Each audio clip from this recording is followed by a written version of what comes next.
Hello, welcome. How are you today? Welcome to the Create a Life You Adore podcast. We are looking at sleep again today, and we're actually focusing on great things to do in the afternoon. So if you didn't already, listen to on Spotify or Apple or watch on YouTube the previous episode, I highly recommend you do. But don't miss out if you haven't already been there and done that, because what I'm actually going to do is I'm going to just go over what we covered in that episode.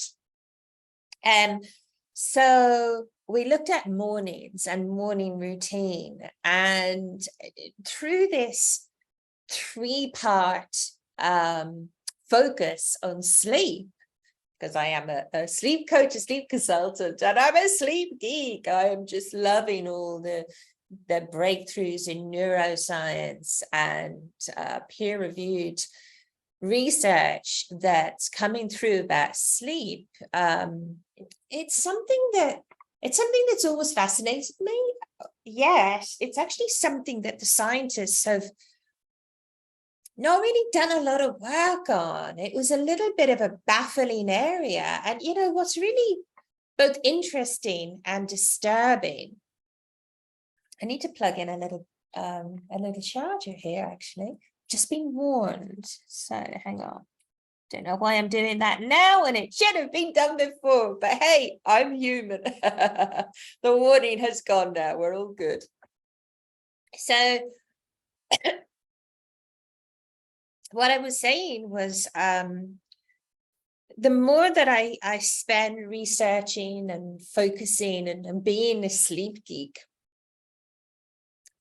the more of a geek I become, and the more passionate that I am about, I feel all emotional about the importance of sleep. And this is okay. I'm not denying I love a bit of woo-woo, but as I said, this is all backed up by scientists, neuroscience, and an awful lot of research, peer-reviewed research. And if you're interested in going down the magical rabbit hole, then I highly recommend this book. Can you see it? Why We Sleep.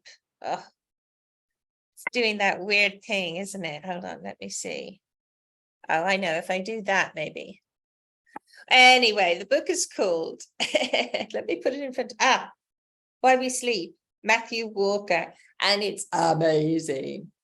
He's a neuroscientist, and he's done a lot of research. And a lot of my info that I'm sharing comes from this book, and also comes from the inspiration of Huberman Lab, the amazing and sexy scientist.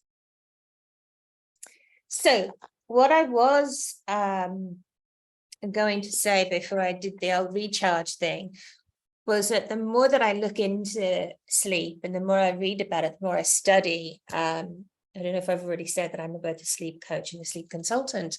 The more I realize how important sleep is.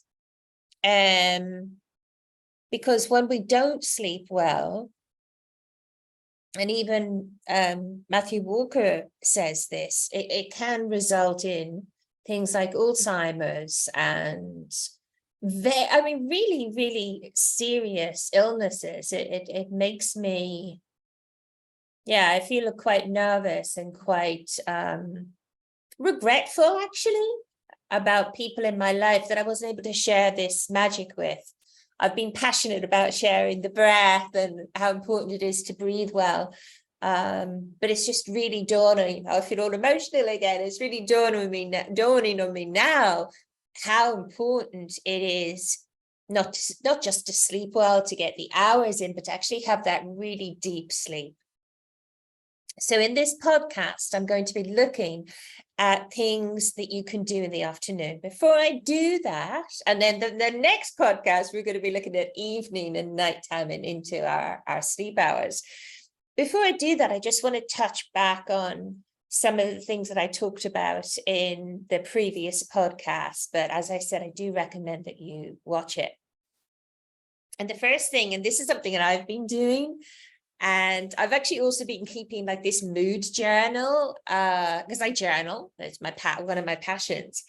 And I felt horrible the other day, like really horrible. You know, when you just feel really horrible. And it wasn't anything to do with going out partying the night before or anything.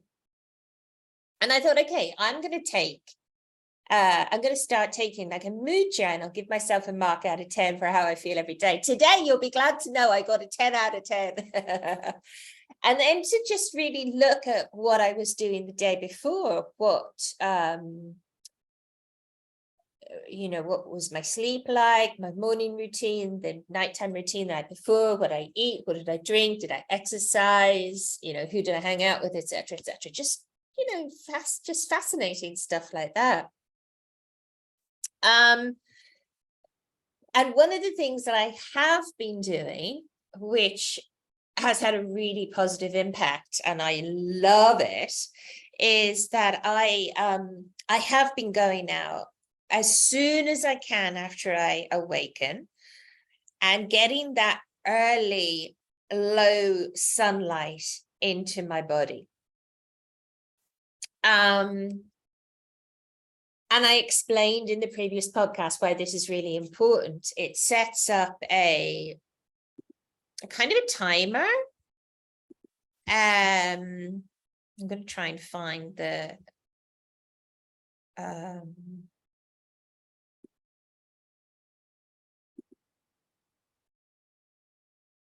it sets up a timer in our body. So when we go out in the morning and we expose ourselves to sunlight, preferably without sunglasses, if you have to wear contact lenses or glasses, then that's fine.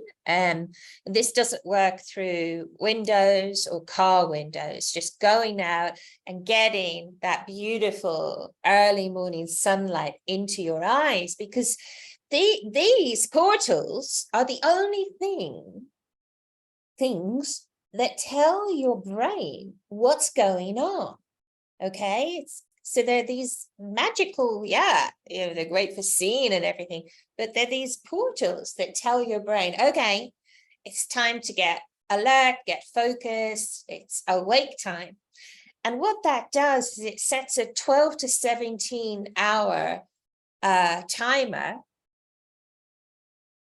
And then once that 12 to 17 hours has expired, it's time then to feel sleepy. So it's a really powerful thing just to get that light in first thing in the morning.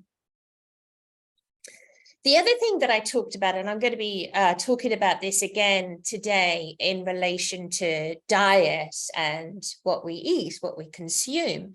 But the other thing that I talked about was caffeine. Okay, I love my tea and my coffee, and I've stopped taking my morning cup of tea almost as soon as I awaken, which is like a really big thing for me. But what I talked about in the previous episode was how important it is to wait. And again, this is been researched, proven, but to wait 90 to 120 minutes before you have your first coffee. And what that does is it really prevents, or what it doesn't do, what it does is it prevents that afternoon drop in energy where, it used to be 4 o'clock for me, where you're like, I really need some coffee. And of course, taking coffee at that time of the day is going to be very detrimental for your sleep. So I went into that in quite a lot of detail. So What was the other thing I talked about in episode 7 as well? There was one other thing. Hold on.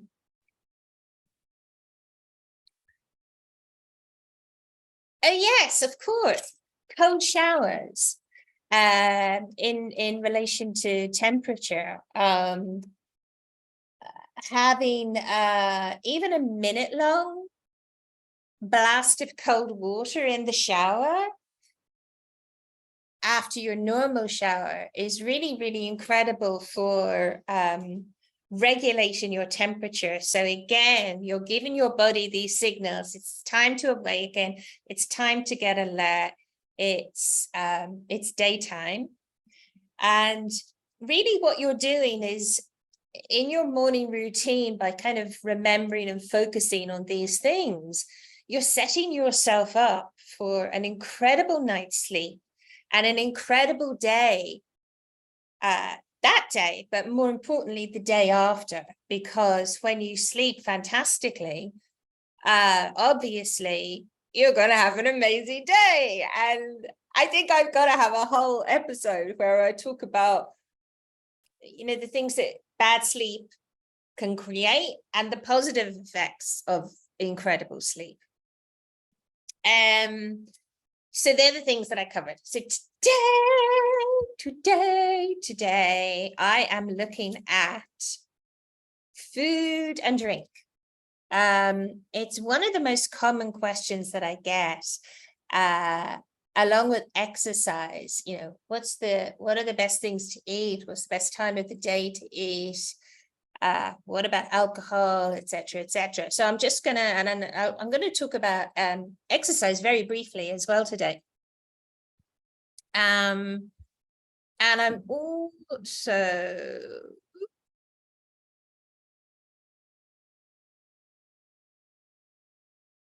so I'm going to talk about exercise. I'm going to touch on light exposure today, light exposure during the day, and also exercise very briefly. This is a short episode today. I wanted to keep this one short. And the reason being is because there's a lot. The morning, and this is new to me, the morning is so important. I mean, I've always been a bit addicted to and fascinated by morning routines, but never in relation to sleep. So, and the next episode where I look at nighttime, it's going to be lengthier because there's a lot to remember and a lot to do and not to do at nighttime and through the night to ensure that you have a fantastic night's sleep, an incredible day, and an incredible night's sleep the night after, and an incredible day the day after. Okay, so I get all excited. I'm going to ground myself and let's talk. And this is inspired by I can't see myself. There we go. This is inspired by this incredible book again, Why We Sleep. So, whoops.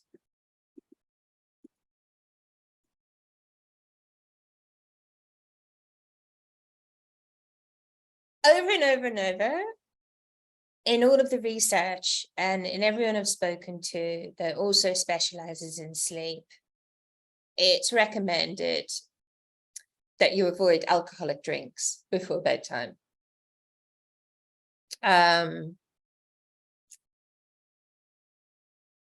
also recommend, depending on someone's case history and age and things like that, like if someone is getting up in the night to go to the toilet once or more, then I would recommend to avoid drinking for a couple of hours before bedtime and just play with that, see how that works for you.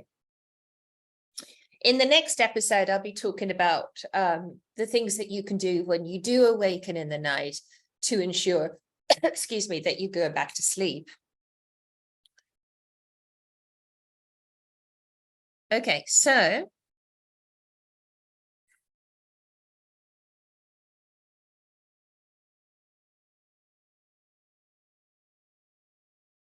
having a nightcap or some alcohol, many people do that because it helps them to relax, okay?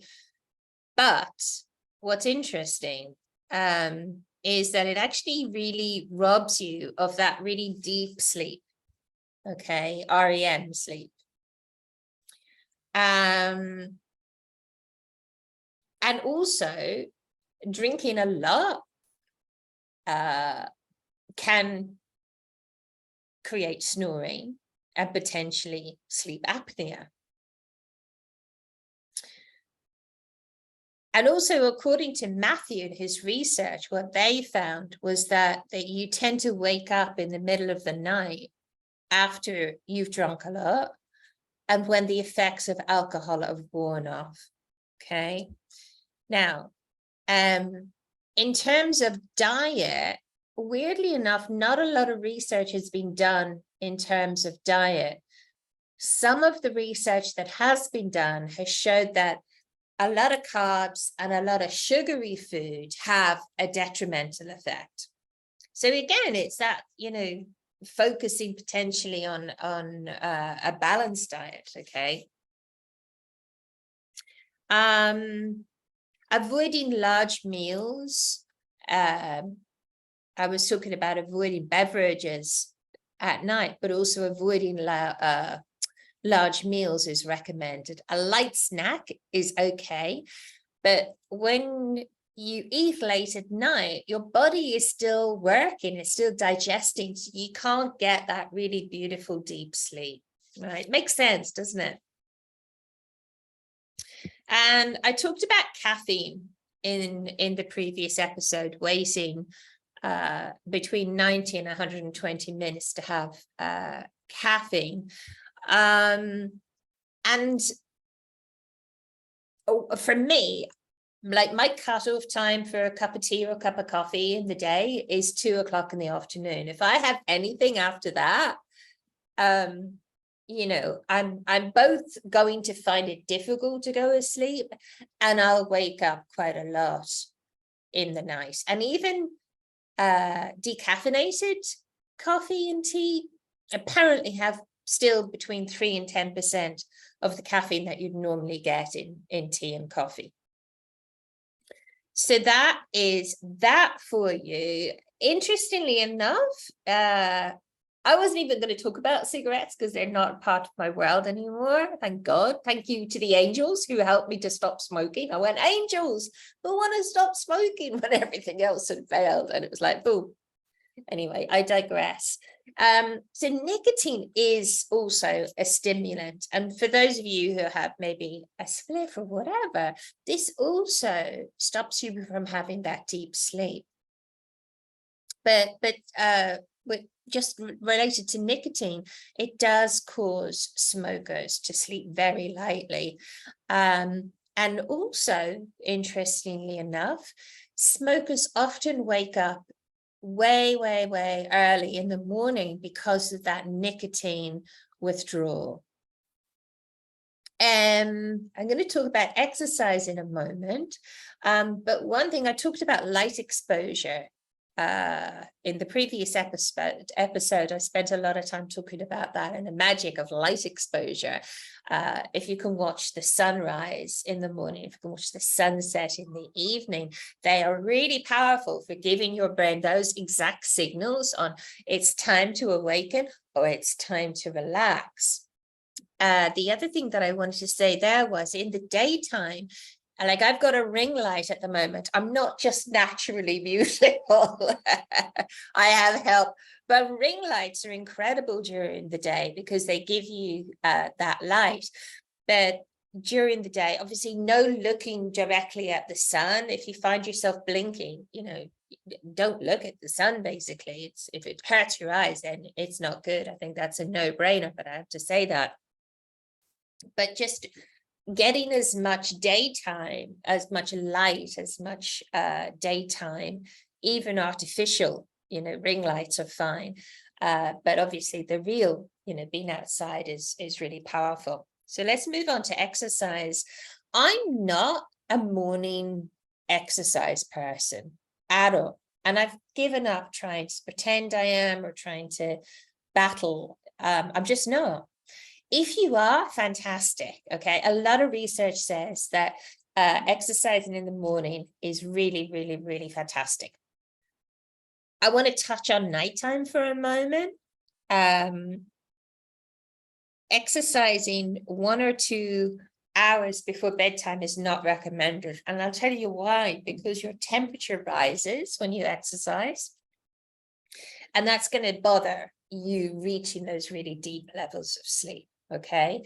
So ideally, if you can in the morning or in the afternoon to have that exercise. And the research has shown that people who exercise regularly, people with a less sedentary. Why did I suddenly not know how to pronounce that word? People who exercise, basically, I'm going to quote Matthew Walker in a moment, but people that exercise regularly not only have better sleep, but it's like the sleep, shivers, the sleep has a positive impact on their exercise. Therefore, they're happier. And all over the research is saying good sleep, less depression. Okay. I want to share something quite personal with you. The more that I'm researching this and working with clients and helping them, the more that I'm realizing that a really tough time I went through some years ago with anxiety and depression, potentially some links to perimenopause and menopause, but actually they were caused by sleep. There was a time where I was awaken at 3 and 4 and 5 and 6 in the morning, and I'd start to work. And some days that was great. I was excited about life. I was on purpose. It was brilliant. But then there was other times, and some of it was related to jet lag. But there was other times where, life wasn't incredible. And, I did have those. I did suffer from anxiety and depression. And I realized now that actually it was related to my poor quality of sleep.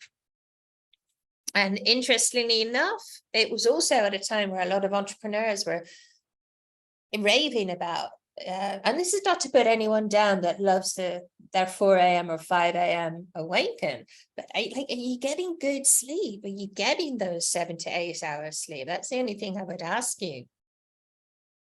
But there was a time where not other people, I used to I never put Maggie Thatcher on a pedestal because I don't even have to explain why not. But I used to talk about all these incredible people that only got by on a few hours sleep at night.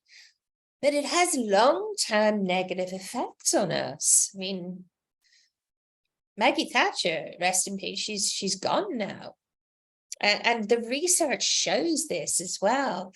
Not only does it poor sleep result in, a myriad of illnesses. As I said, I'll record a really bright and breezy podcast one day where I talk about all the negative effects of bad sleep. I bet you can't wait to tune into that. But it's not going to help us have either a long, happy life or well-functioning cognitive functions, memory, etc. It has got links to things like Alzheimer's. So I want to read this quote for you about exercise from this wonderful book again. So it's still clear. It is still a clear bidirectional relationship between exercise and sleep.